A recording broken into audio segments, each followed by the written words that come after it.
Vital force જાગરણ મનુષ્ય નિર્માણ કોન્સેપ્ટ કે મનુષ્ય એક યંત્ર છે અથવા તો એક મશીન છે. આ જગતની અંદર બે પ્રકારની વિચારધારાઓ ચાલી રહી છે. પહેલી છે કે સત્યની ખોજ કરવા માટે પહેલા જે તબક્કાઓ છે અથવા તો પહેલી જે રીત છે તે પરમાત્માને જાણવાની રીત છે, જ્ઞાન શું છે એ જાણવાની રીત છે. બીજી વિચારધારા એવી છે, માયાને સાધન બનાવે છે કે માયાને પહેલી ઓળખો પછી માયાપતિને ઓળખી શકાશે. તો આમાં કઈ સારી કહેવાય અને કઈ ખોટી કહેવાય આપણે એની ચર્ચા નથી કરતા અને એ વિષયમાં આપણે પડતા નથી. પણ બ્રહ્માંડના વિકાસક્રમની અંદર જ્યારે મનુષ્ય જાતિ દરેક વ્યક્તિ અલગ અલગ તબક્કાઓ ઉપર વિકાસ કરી રહી છે. તો પૃથ્વી ઉપરના તમામ મનુષ્યો જે જીવે છે એ વિકાસક્રમના અલગ અલગ તબક્કાઓ ઉપર છે અને એની અંદર રહેલી જો મનુષ્યતાનો આંક છે એ અલગ અલગ છે. એટલે જે વ્યક્તિઓ આગળના જન્મોની અંદર માયાને જાણી ચૂક્યા છે અને એની ગતિવિધિઓને પણ જાણી ચૂક્યા છે, એવા જો જીવાત્માઓ મનુષ્ય તરીકે પૃથ્વી ઉપર આવ્યા હોય તો એ સીધા જ્ઞાનની વાત કરી શકે અથવા તો પરમાત્મા વિશેની વાતો કરે અને પરમાત્માનું જ્ઞાન મેળવવાનો પ્રયત્ન કરે. તો એના માટે એ પદ્ધતિ સારી છે. પણ એવા લોકો બહુ જ ઓછા છે.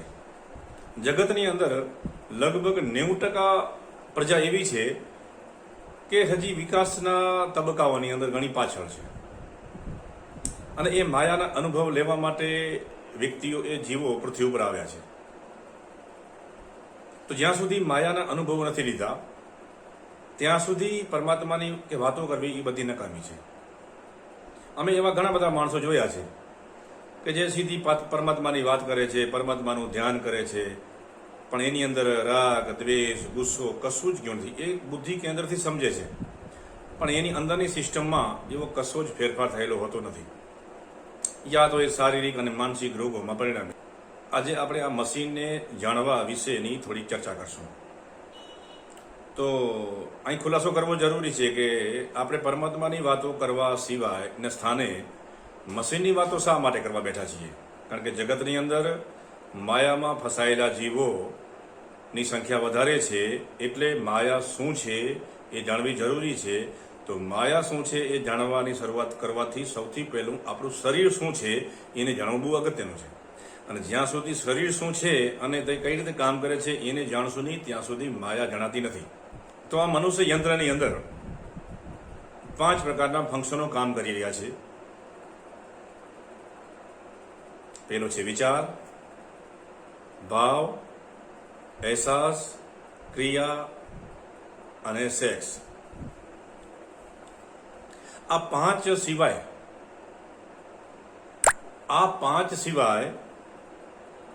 જો તમારી અંદર કોઈ છઠ્ઠી ચીજ પણ અંદર આવતી હોય અને એની અનુભૂતિ પણ તમને થતી હોય તો તમે મનુષ્ય કહેવા માટે લાયક છો. જ્યાં સુધી આ મનુષ્ય યંત્રની અંદર આ આપણું જીવન આ 5 ફેક્ટરમાં ચાલી રહ્યું છે, વિચાર, ભાવ, અહેસાસ, ક્રિયા અને સેક્સ, જ્યાં સુધી અને એની અંદર કોઈ છઠ્ઠી ચીજ પણ હોઈ શકે યા એનો અહેસાસ તો ન કહેવાય, એની અનુભૂતિ યા એનું રિયલાઇઝેશન યા સાક્ષાત્કાર જેવી કોઈ જ અંદર અનુભૂતિ આપણે નથી થઈ ત્યાં સુધી આપણે મનુષ્ય નથી. તો આ સૌથી પહેલા યંત્રની વ્યાખ્યા છે. તમે તમારી જાતને આ સવાલ પૂછો કે આપણી આ શરીર સિસ્ટમની અંદર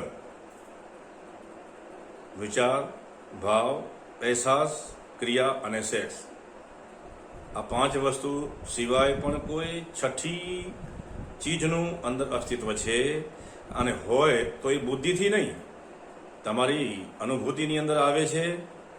અને જો આવતું હોય તો ધન્યવાદ છે, એવા લોકોને અભિનંદન છે કે તમે પૃથ્વી ઉપર મનુષ્ય બનવાને લાયક છો. જે લોકોને એવું લાગતું હશે તે પણ બેહોશીગત એને ખબર નથી પડતી કે આ કોઈ છઠ્ઠી ચીજ છે એ બહુ કામની છે અને એના માટે હવે શું કરવું જોઈએ આગળની યાત્રા માટે એ સમજણ પડતી નથી. તો આ વાઇટલ ફોર્સ જાગરણ મનુષ્ય નિર્માણ કોન્સેપ્ટ તો આ આપના માટે છે.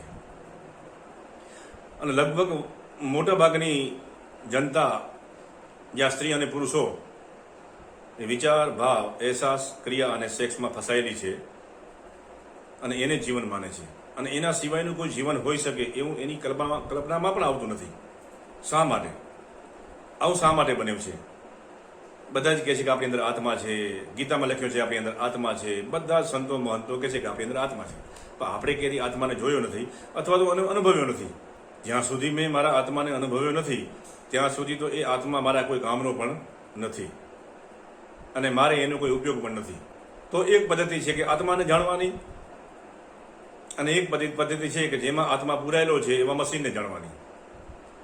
તો માઇટલ ફોર્સ જાગરણ મનુષ્ય નિર્માણ કોન્સેપ્ટ એ એવી વિચારધારાને માને છે કે આ મશીનને જાણો, મશીનને સમજો તો માયા જણાઈ જશે, અને જો માયા જણાઈ ગઈ તો માયાપતિને પણ તમે જાણી લેશો. તો આ રાઈટ વે છે, રાઈટ રસ્તો છે.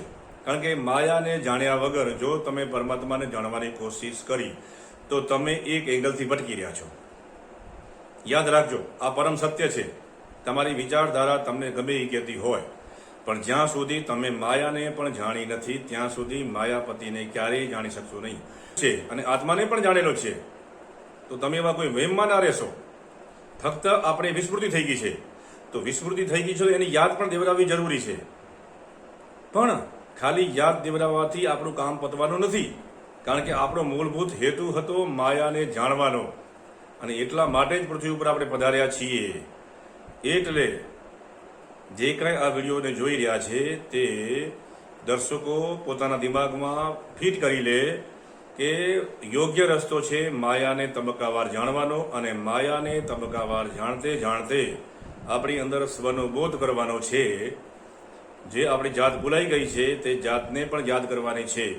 પણ જાતને યાદ કરવી અને માયાને જાણવી એ આ બે કામ સાથે થવા જોઈએ, અને આ બે કામ સાથે કરવા એ બહુ અઘરા છે, પણ અશક્ય તો નથી જ. અને આ બે કામ સાથે તો જ થાય કે એને દરેક વ્યક્તિને વ્યક્તિગત ટ્રીટમેન્ટ અને વ્યક્તિગત માર્ગદર્શન પૂરું પાડવું પડે, તો જ આ બે કામ સાથે થાય. અને એટલા માટે જ અમે આ સ્કૂલ ખોલી છે.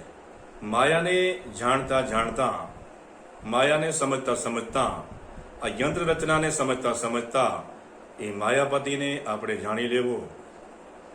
તો આપણી અંદર વિચાર, ભાવ, અહેસાસ અને ક્રિયા અને સેક્સ, આ 5 ક્રિયાઓની, આ 5 એક્ટિવિટીની અંદર આપણે ફસાયેલા છીએ, અને આનાથી જ આપણું જીવન ચાલે છે. અને જીવન ચલાવવા માટે આ 5 જરૂરી છે. અને આ 5ની અંદર જ જો આપણે વ્યસ્ત છીએ તો આપણે બેહોશ છીએ, અને આપણે યાંત્રિક છીએ અથવા તો મશીન છીએ. તો આની અંદર મશીનને ચલાવવાવાળો ગેરહાજર છે એવું કહી શકાય. જ્યારે આની અંદર કોઈ છઠ્ઠી વસ્તુ વિદ્યમાન હોય અને એનો તમને સાક્ષાત્કાર હોય યા અનુભૂતિમાં આવતો હોય તો મશીનનો માલિક હાજર છે એવું કહી શકાય. તો અમારી સ્કૂલ આ છઠ્ઠી વસ્તુને, જે અલ્ટિમેટ છે, જે અવિનાશી છે, એવી ચીજને આ મશીનની અંદર હાજર કરવાની કોશિશ કરાવી અને એને હાજર કરે છે, અને એ અમારો મકસદ છે. અને જ્યારે એ અંદરનો માલિક જ્યારે હાજર થાય છે ત્યારે આ મશીન પરફેક્ટ ચાલે છે, અને પછી આ મશીનને મનુષ્ય કહેવાય છે. પણ તો જ્યાં સુધી એનો માલિક હાજર નથી થયો ત્યાં સુધી શું કરવું? કાર્યનો આરંભ કેવી રીતે કરવો? તો જ્યાં સુધી આપણો મૂળ માલિક આત્મા આ સિસ્ટમમાં હાજર નથી થયો અને એ અનુભવમાં નથી આવ્યો ત્યાં સુધી આપણે એક ડુપ્લિકેટ કાર્યાધીશને નિમણૂક કરી અને એને સ્થાને બેસાડશું કે જે આ મશીનનું સંચાલન કરે અને મશીનને સમજવાનો કોશિશ કરે. અને જેમ જેમ એક આપણો કાર્યાધીશ આ મશીનને સમજવાની કોશિશ કરતો એક એવી અવસ્થાને પહોંચશે ત્યારે કાર્યાધીશ જે આપણે નિમણૂક કરેલી હતી તે એની ખુરશી ખાલી કરી અને એ જતો રહેશે, અને એને સ્થાને એના મૂળ માલિકને બેસાડી શકે. જોકે મૂળ માલિક તો ત્યાં એની સ્થાને હતો જ,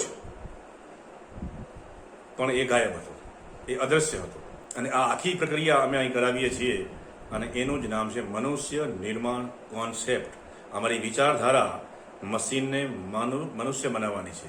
તો સૌથી પહેલાં આપણી અંદર એક કાર્યાધીશની નિમણૂક કરવાની છે, અને એ કાર્યાધીશની નિમણૂક થાય પછી એ કાર્યાધીશ મશીનને સમજે, જાણે અને એની ગતિવિધિઓ ઓબ્ઝર્વેશન કરે, એ સાક્ષી બને, એ બધું જ કરે. અને એ જ અત્યારનો હાલના તબક્કામાં આપણો રિયલ આઈ એ હશે. અને આપણો એ રિયલ આઈ જ્યારે લગભગ બધું સમજી લેશે ત્યારે એ રિયલ આઈ પોતાનું સ્થાન ખાલી કરશે અને અસલ રિયલ આઈ એની જગ્યાએ ગોઠવાશે. તો આપણે જેને અત્યારે હું યા તો આઈ માનીએ છીએ એ એકદમ બોગસ અને બકવાસ છે. યા તો આપણો રિયલ આઈ, યા તો જેને માનીએ છીએ એવો રિયલ આઈ, કે જેને હું માનું છું તે, એટલે મતલબ આપણી આઈડેન્ટિફિકેશન યા તો મારી ઓળખ યા તો મારા વિચારોમાં હોય છે. અમુક માણસોની ઓળખ એના ભાવનાઓની અંદર હોય છે. અમુક માણસોની ઓળખ એની પોતાના અહેસાસોની અંદર હોય છે. અમુક માણસોની ઓળખ એના ક્રિયાકર્મની અંદર હોય છે. અને અમુક માણસોની ઓળખ ટેમ્પરરી કોઈ કામ વાસનાની અંદર હોય છે. એ તો બધા યાંત્રિક છે અને ડુપ્લિકેટ છે. વાસ્તવિક આઈ સાથે, વાસ્તવિક હું સાથે એની કોઈ જ લેવા દેવા નથી. તો આપણે ધીમે ધીમે એ અલગ અલગ વિચાર, ભાવ, અહેસાસ, ક્રિયા અને સેક્સની અંદર રહેલા હું એટલે આઈને ઓળખવાનો પ્રયત્ન કરશું. અને ધીમે ધીમે એને તિલાંજલિ આપવાની પણ કોશિશ કરશું. અને આ પ્રક્રિયાની અંદર આપણે એક કામચલાઉ કાર્યાધીશની નિમણૂક કરશું. અને ખાસ પ્રક્રિયાઓને અંતે જ્યારે એ કાર્યાધીશનું કામ પૂરું થશે ત્યારે એ કાર્યાધીશને પણ આપણે વિદાય આપશું. અને એની જગ્યાએ મૂળભૂત અલ્ટિમેટ રિયલ આઈ કે જેને આપણા શાસ્ત્રોએ આત્મા કીધો છે એ એના સ્થાન ગ્રહણ કરશે અને એ પ્રકાશિત થશે. અને જ્યારે એ પોતાનું સ્થાન ગ્રહણ કરશે અને પ્રકાશિત થશે ત્યારે એ એના મૂળ સોર્સ એટલે આપણું જે વતન છે તેને જાણવાની પણ એક કોશિશ કરશે. બધી જ પ્રક્રિયાઓની અંદર અમારું માનવું છે ત્યાં સુધી 6 વર્ષનો સમય લાગે છે. એટલે અમે એક 6 વર્ષનો અભ્યાસક્રમ શરૂ કર્યો છે કે જો અમારા રૂલ્સ, રેગ્યુલેશન અને અમારી સિસ્ટમને ફોલો કરશો તો આ 6 વર્ષને અંતે તમે તમારા અંદર રિયલ આઈને એટલે મૂળભૂત આત્માને યા અલ્ટિમેટ આઈને તમે અંદર સ્થાપિત કરી શકશો. અને આ જે તે ધર્મો, જે તે સંપ્રદાયો આ હું જે કહું છું એ જ વાતને કરવાની કોશિશ કરી રહ્યા છે. પણ એ રસ્તાઓ એટલા બધા લાંબા છે, એટલા બધા લાંબા છે કે સાયકલની સવારી કરી અને અમેરિકા પહોંચવાની વાત છે. જો અમેરિકા પહોંચવું હોય તો આપણી પાસે વિશેષ સાધનો હોવા જોઈએ. અને જો એ સાધનો આપણી પાસે ઉપલબ્ધ ન હોય તો આપણે અમેરિકા જવાનું માટી વાળવું જોઈએ. તો હે દર્શકો, તમે ભટકવાનું બંધ કરો અને પોતાની યંત્ર રચનાને સમજવાની કોશિશ કરો. અને આ શું કામ ફરજિયાત છે અને શા માટે જરૂરી છે એ આપણા બધા પાછળના આવતા બધા જ વિડીયોની અંદર આપણે એની વિગતવાર ચર્ચા પણ કરશું.